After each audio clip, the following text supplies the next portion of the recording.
औज़ुबिल्लाहिमिनश्शैतानिर्रजीम बिस्मिल्लाहिर्रहमानिर्रहीम। आज मैं आपको एक बड़ा प्यारा वाक़या मदीना पाक का सुनाता हूँ। महफ़िल मिलाद के हवाले से ही है। वही महफ़िल मिलाद जो डॉक्टर ताहिर कादरी साहब ने की थी ना महफ़िल मिलाद, उस वक्त मेरे साथ ना दो दोस्त थे, मेरे बड़े प्यारे दोस्त। एक दोस्त जो अल्लाह को प्यारा हो चुका है, अल्लाह पाक उसे जन्नतुल फ़िरदौस में आला मकाम दे और आखिरत में मेरे प्यारे करीम आका सल्लल्लाहु अलैहि वसल्लम की शफ़ाअत नसीब करे। दो दोस्त से एक मज़र था और एक मौलवी सरवर नंबरदार साहब थे।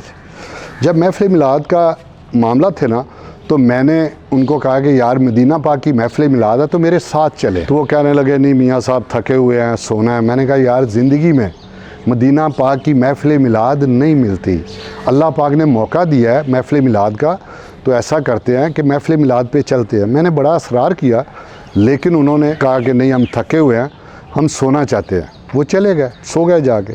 अल्हम्दुलिल्लाह महफ़िल मिलाद हो गई। वापस दूसरे दिन आए तो मैं महफ़िल मिलाद की उनको ना बातें बता रहा था कि यार आपने बड़ा गलत किया, आपने महफ़िल को बड़ा मिस किया, बहुत प्यारी महफ़िल मिलाद थी, आपने बहुत मिस किया, आपको जाना चाहिए था। तो मैं उनको ना महफ़िल मिलाद की सारी बातें बता रहा हूँ कि यार ऐसे हुआ, बड़ी खूबसूरत महफ़िल थी, करते करते बड़ा पुरतकल्लफ़ खाना था और एक मिठाई ऐसी प्यारी दी, मैंने वो ज़िंदगी में पहली मरतबा वो मिठाई खाई। तो मैं बार बार ना उस मिठाई का जिक्र कर रहा था और मेरा हाथ नहीं रुक रहा था उस मिठाई से। बड़ी मज़ेदार मिठाई थी, बहुत मज़ेदार मिठाई। फिर मैं ना बातें बता रहा हूँ कि यार मैंने मिठाई खाई, मैंने ये खाया। वो मिठाई की बार बार तारीफ़ कर रहा था। जब मिठाई की बार बार तारीफ़ कर रहा था तो वो मुझे सरवर नंबरदार साहब कहने लगे मियाँ साहब आप कह रहे हैं मिठाई खाई, तो हमने तो अभी तक इधर मदीना पाक में मिठाई की दुकान भी नहीं देखी बिल्कुल, तो आप कह रहे हैं कि हमने मिठाई खाई है। तो मैंने कहा नहीं अल्हम्दुलिल्लाह बड़ी प्यारी मिठाई अल्हम्दुलिल्लाह हमने खाई है। तो वो इतनी बात कर रहे थे, इतनी बात हम कर रहे हैं, तो क्या हुआ कि एक आदमी बद्दू आया है। तो उसके हाथ में ना एक मिठाई का डब्बा है। वो दूर से मैं देख रहा हूँ कि वो आ रहा है और मिठाई का डब्बा उसके हाथ में है, तो हमारी तरफ आ रहा है। हम तीनों बैठे हुए हैं, आका करीम सल्लल्लाहु अलैहि वसल्लम के कदमैन में बैठे हुए हैं।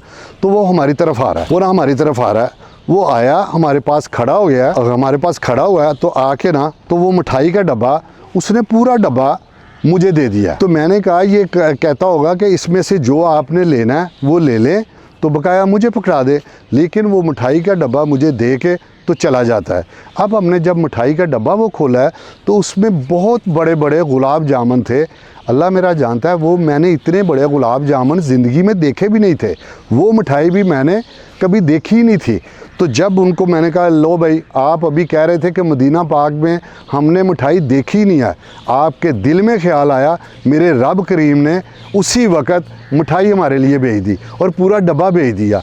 अब हमने भी पेट भर के खाई और लोगों को भी वो मिठाई तकसीम की अल्हम्दुलिल्लाह। तो उधर मामला तो ये है कि अल्लाह मेरा जानता है जब दिल में आप कोई बात सोचते हैं ना तो मेरा रब करीम उसी वक़्त उसको पूरा कर देता है। तो अल्हम्दुलिल्लाह वो बड़े खुश हुए, कहते मियाँ साहब अल्हम्दुलिल्लाह मदीना पाक में मिठाई खाने का भी मौका मिला और ऐसी मिठाई वल्लाह हमने कभी भी ज़िंदगी में नहीं खाई थी। तो अल्लाह पाक आप लोगों को भी अपने और अपने प्यारे हबीब के दर पे हाज़िरी जल्द से जल्द हाज़िरी नसीब करे। और अल्लाह पाक जो मेरे ये वाक़यात सुन रहे हैं, देख रहे हैं, अल्लाह पाक उनको लंबी ज़िंदगी दे, तंदुरुस्ती वाली लंबी ज़िंदगी दे। और अल्लाह पाक मेरे आप प्यारे करीम आका सल्लल्लाहु अलैहि वसल्लम की सारी उम्मत को अपने और अपने प्यारे हबीब के घर की हाज़िरी नसीब फरमाए। जो एक मरतबा जा चुके हैं उनको बार बार करे दिखा दे, तो जिन्होंने अभी तक एक मरतबा भी नहीं हाज़िरी की तो अल्लाह पाक एक बार तो ज़रूर बुला लेना, तू बड़ा ही करीम है, करम करने वाला है। जिनके पास असबाब नहीं है अल्लाह पाक उनके असबाब पैदा कर दे, तो बड़ा रहीम है, बड़ा करीम है। अल्लाह सब पे रहमत करे और करम करे और अल्लाह पाक हमें बाअदब हाज़िरी नसीब फरमाए। अस्सलामु अलैकुम।